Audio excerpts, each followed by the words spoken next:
Hello, I'm Renee Meyer and I'm the CEO of FoodWorks. I'd like to talk to you today about food and the environment. Food is responsible for about a third of all global emissions. That's a lot. It's more than pretty much any other human activity. And improving our food system is the single biggest thing we could do to reduce climate change. And in fact, without changing how we feed ourselves, there really is no sustainable future. And despite this, most of our plans and policies for climate change actually barely mention food. Whether they are local government plans, national government, or international agreements, no one really is proposing any substantial comprehensive actions on food. And while we waste enormous amounts of energy and resources on food, we aren't even really managing to feed ourselves. 1 in 4 parents have skipped a meal because they simply can't afford it.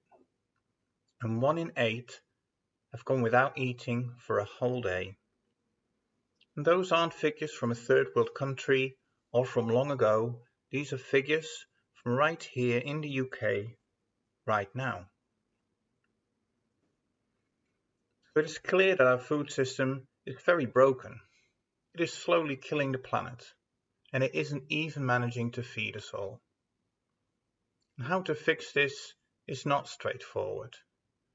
There's a lot of complicated factors and opinions about what we should or shouldn't eat and how we should produce it. But some part of this problem are actually remarkably simple.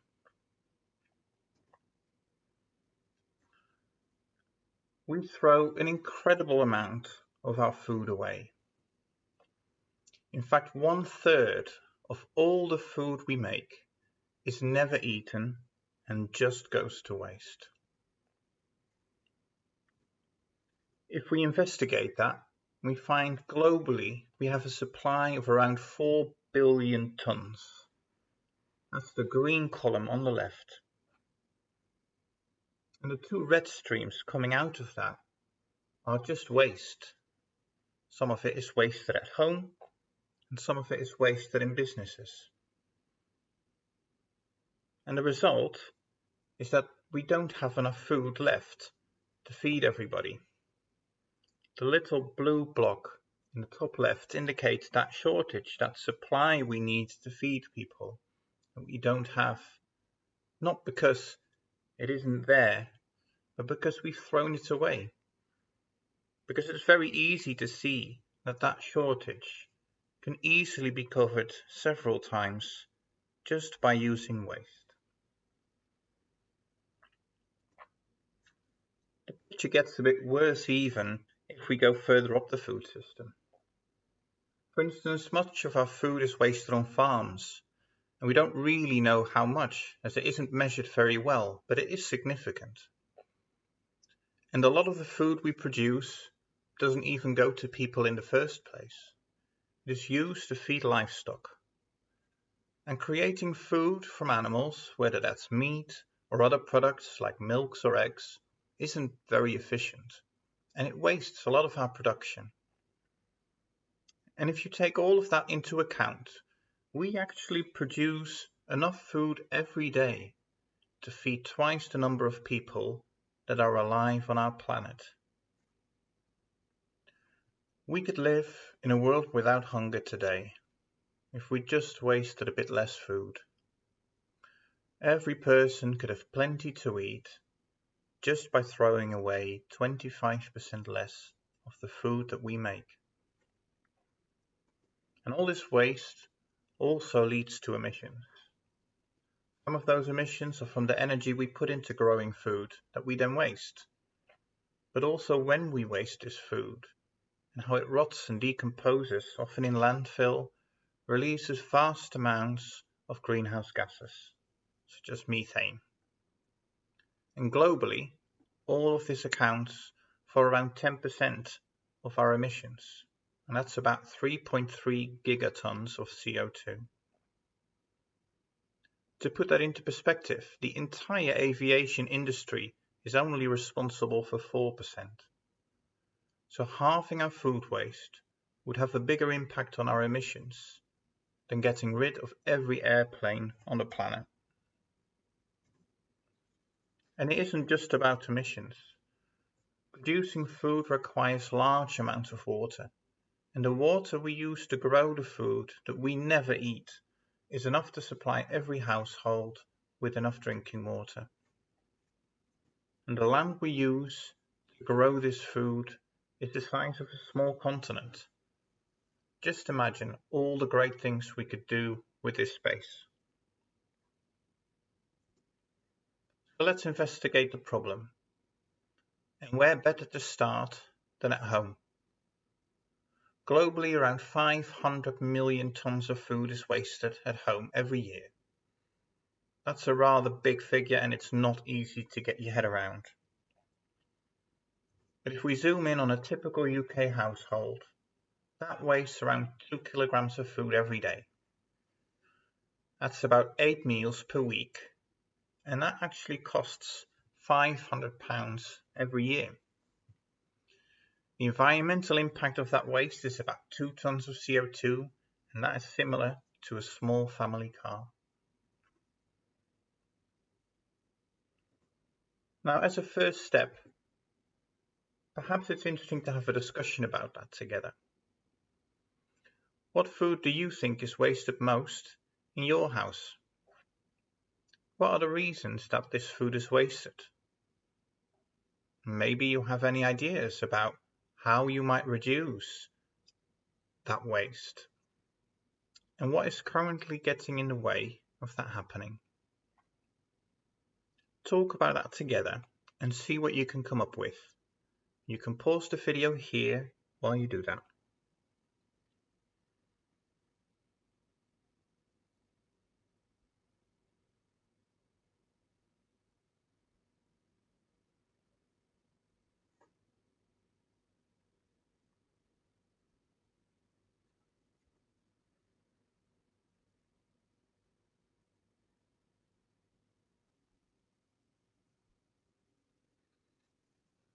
So, what did you come up with?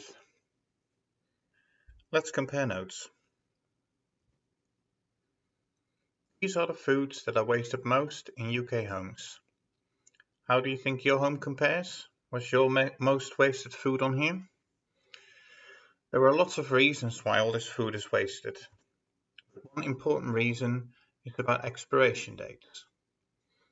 You've probably seen expiration dates on food, and if you've looked closely, you will have seen that they are not all the same. Some are a use by date, while others are best before, sell by, display until, and many others. Most of us treat all these dates as if they are the same. If food is before the date, we eat it, and if it's past the date, it's expired and we throw it away. And it turns out this is actually not always the right thing to do. Because only use-by dates are about safety. You will find use-by dates on foods that can easily spoil, and food that can be harmful to your health when it goes off. And when this food is past their use-by date, the producer of this food no longer guarantees that it is safe. So it's important to pay attention to these dates, unless you know a lot about food. But all the other dates are really nothing to do with safety. They are just about stock management. They are dates that help businesses to manage their inventory and have nothing to do with whether or not you should eat it. You can determine if food is good to eat just by using your senses. How does it look or smell? This is why you developed your senses in the first place. And even if you try your food that is maybe a bit past its best, it doesn't mean it's bad for you, and it's safe to just give it a try, and if you don't like it, you can change your mind.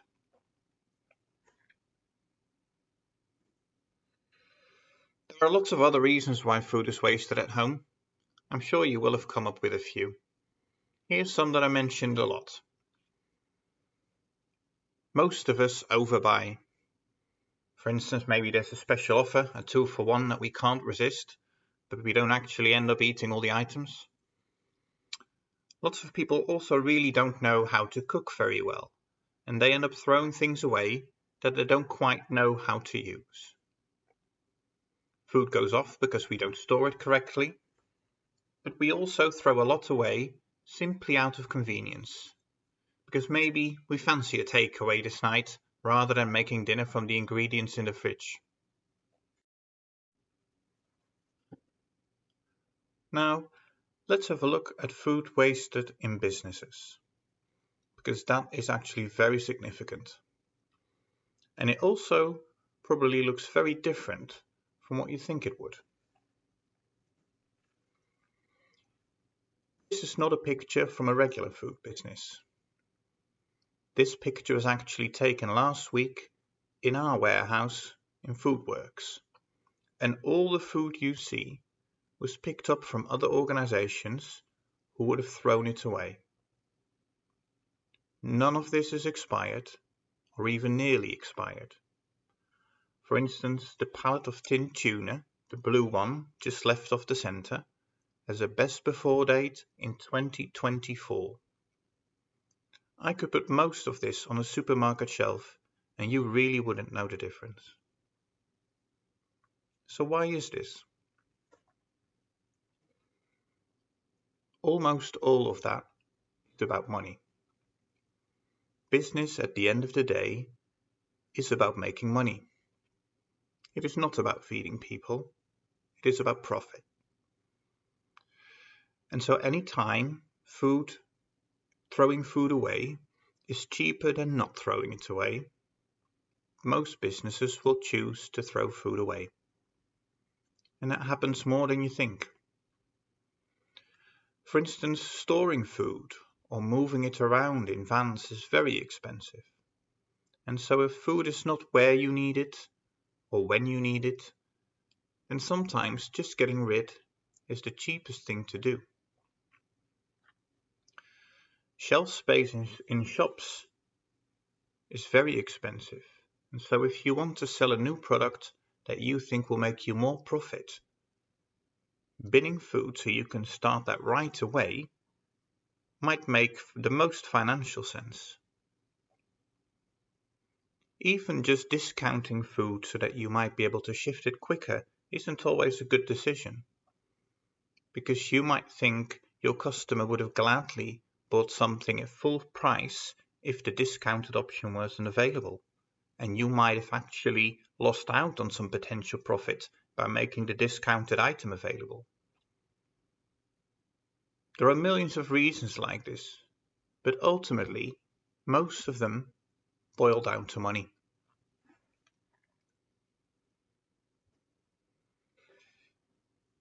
This isn't really a talk about how businesses or money are evil.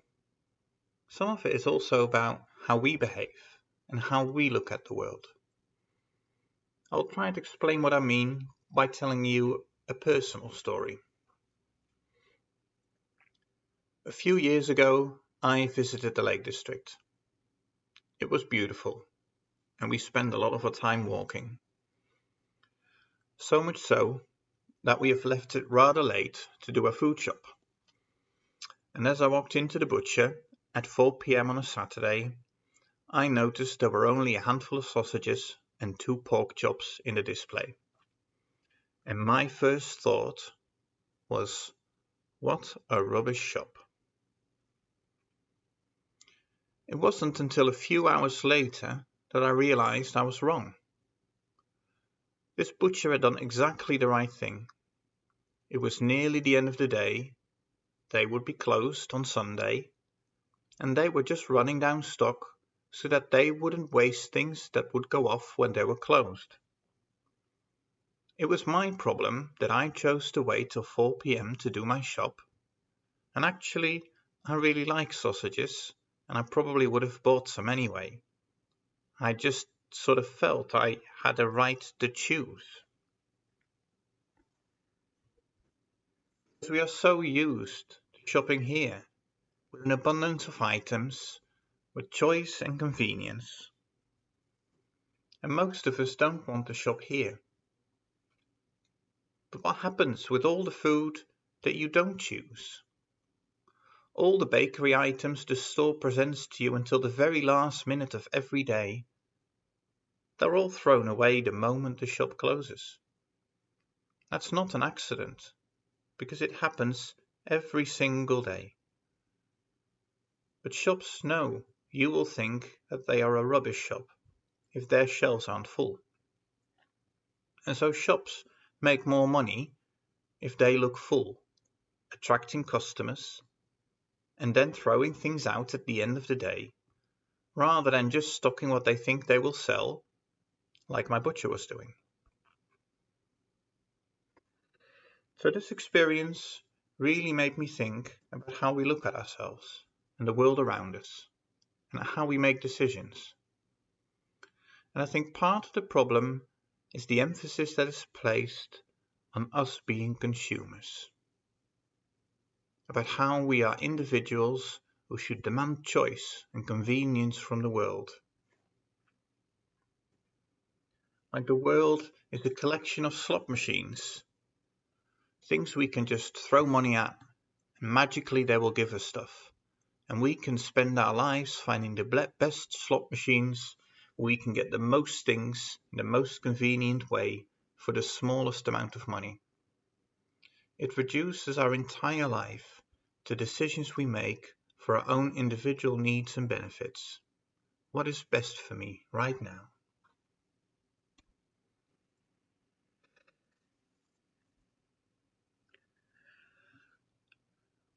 So what's the alternative? If we don't want to be consumers, then what are we? Well, I would argue that there's situations in which we do behave very differently. For instance, if we are with friends and family, most of us don't behave like consumers. We don't swap a friend out on a whim the moment they buy us a drink or lose a job. We help out if someone needs a hand, even if we don't necessarily get something for it right now. Our relationships mean more to us than just what we get from them. And it's not because we don't get anything from them. Our friends and family are often some of the most important things in our lives. But we understand that we need to be kind and responsible and invest in those relationships. And when we do, they'll be there for us when we need them. That isn't always something you can express in terms of money or choice or convenience. We are all interdependent. In that view, the idea of interdependence, of taking care of each other, is probably something we can apply to most things in the world. And perhaps we need to stop looking at all these things in the world as a consumer, always judging how we can put in less and get out more. Let's look at the world as a citizen, as part of an interdependent network, a community, where the things we put in build this community, shape the world around us, the same world that will sustain and support us in return. And if businesses know that this is what we value, then they will have to follow our example. So let's reflect on what that means. I know it took me a long time to work out for myself what it meant for me. And in many ways, I'm probably still working on that. What is my role in this world? So reflect for yourself on a situation where you think you very much behaved like a consumer. When were you just trying to get the best out of something for yourself in the moment? And compare that to a situation where maybe you behaved more like a citizen, where you were more aware of what you contributed to the world around you and how your actions shaped that. How do you think those situations were different? How did that different way of thinking about yourself impact on how you behaved in the situations? You can pause the video now and make some notes for yourself or discuss your thoughts with a partner.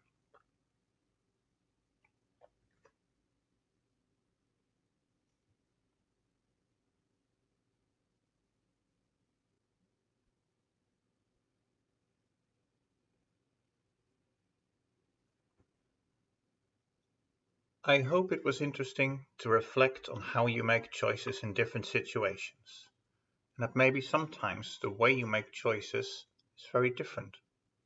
I always enjoy thinking about stuff like this, but I appreciate it's also very abstract. So let's make it practical. Let's look at FoodWorks, because I think that is where you can see the ideas of citizenship in action.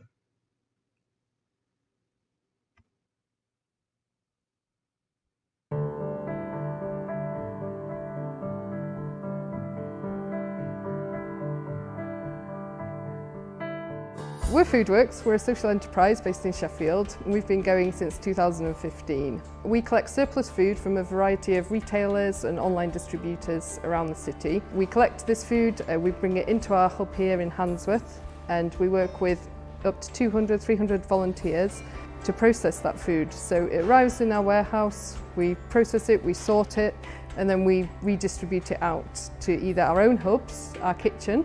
So this is where we create meals with the food that are available to anybody who would like one in Sheffield. Food waste itself is the third biggest producer of carbon emissions on the planet. So you've got two countries, you've got China, the USA, then you've got food waste in terms of the carbon emissions generated through letting food kind of rot in landfill.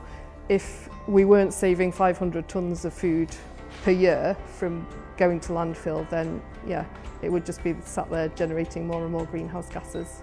We want to build a fair and sustainable food system in Sheffield. So part of that is reducing food waste, working with food waste, upcycling food. Part of that is also kind of making it available to people as well, because sometimes you think of sustainable food, you might think, oh, it's expensive, organic expensive, that kind of thing, but actually sustainability should span the whole food system. So that means everybody who eats, which is all of us, should be able to access sustainable food. So we're kind of focusing on the waste that's generated either within supermarkets at the end of the day or much further up in the food system with big food suppliers. So we're working with networks kind of across the country to try and tap into this kind of unused source of surplus food as well.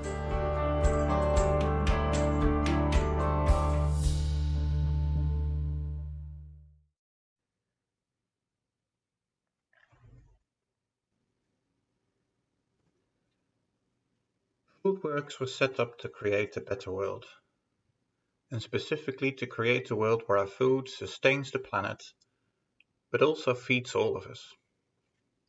That is a hard thing to do. You can get a lovely sustainable veg box with organic produce right now, but it will cost you a lot more than most people can afford. So how do we do food in a way that is both affordable and sustainable? How do we manage that in a way that makes economical sense? That's a tough nut to crack. Our solution takes inspiration from Oscar Wilde's definition of the cynic. And maybe the cynic is not so different from the consumer. Oscar Wilde said, "A cynic knows the price of everything, but the value of nothing." So what if we don't just look at the price of things to make them work, but instead look at what's valuable? And it turns out there's a lot of ways in which you can find value without always having to put a price on it.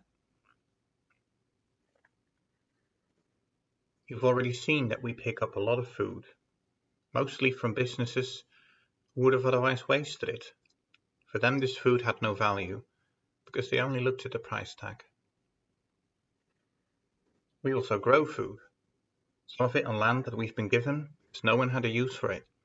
But we also work with gardeners and allotment holders in Sheffield who have a bit of spare space to grow food for us. In total, we grew 3.5 tons of fresh, local, sustainable produce in this way in 2021. Foodworks also sustains a network of around 400 volunteers, people who are passionate about food, who want to learn about it, maybe just do something fun with other people and make a difference. In total, these people put in 20,000 hours of their time and skills, picking up food, growing food, cooking with food. And all this food is used to feed people. We run markets where you can pick up a box full of food. We run cafes where you can have a warm meal or a drink and catch up with friends. We even produce ready meals in fully recyclable packaging you can take home and conveniently eat whenever you want. You can pick these up from dozens of locations all across the city. So, how affordable is all this food? Well, you can pay whatever you want. We see Foodworks as a community of citizens, a network that tries to give everyone a bit of what they need. And in return, everyone helps us to thrive. What that looks like is different from person to person. But we trust that if everyone makes a genuine effort to contribute to what we do in a way that is fair, then we will thrive and our network can support everyone in return. It needs a lot to run Foodworks. We have bills to pay and work to do. But actually, between all the different contributions that people make, money, time and skills, we make it work. In fact, last year, it worked well enough to provide well over 1 million meals worth of food in Sheffield. And because a lot of the food we use would have gone to waste, this actually means we saved 1,500 tons of emissions. We're actually a carbon negative business as a result. We reduce more emissions than we make. And all of this by coming together as a community and realizing that we can just build solutions together and that will benefit all of us if we are willing to invest a little bit of ourselves in return. There is another important aspect to this though, because of course we all have a responsibility as a citizen to contribute to the world around us. At the same time, it is also good to realize that you have the power to do so. It's very important that we keep pushing for politicians and businesses to take responsibility, but it's also very easy to feel powerless against such overwhelming odds in large organizations. And what Foodworks and the ideas on citizenship also mean to me is the idea that we all have the power now to do something different. And while we are pushing for the system to change, we don't need the system to make a change ourselves. We don't even need the system to make a change together. We can just start that anytime, right now. So for the remaining time in the session, have a think about how this might apply to something you care about. Is there a particular part of our climate challenge for which you have a passion? What might you be able to contribute to this? And what help might you need? How would you go about bringing people together to work with you on all of this? You can pause the video now to discuss this.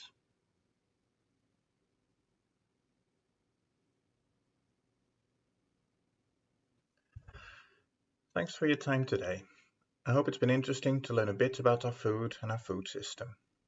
More importantly though, I hope you've perhaps seen that by looking a bit differently at the world, we can make real change today. When we look at the world around us as something that is only there for our benefit and our convenience, we often end up destroying the very things that are important to us. But if we treat the world and the people around us a bit more like we would our friends and family, and take care of them, then they will also continue to take care of us. And doing so can be infectious. Foodworks started doing this with only a handful of people 6.5 years ago, and now there are hundreds of us making real change every week feeding thousands of people and reducing carbon emissions. We do have the power to change things, and so do you. There's no better time to start than right now.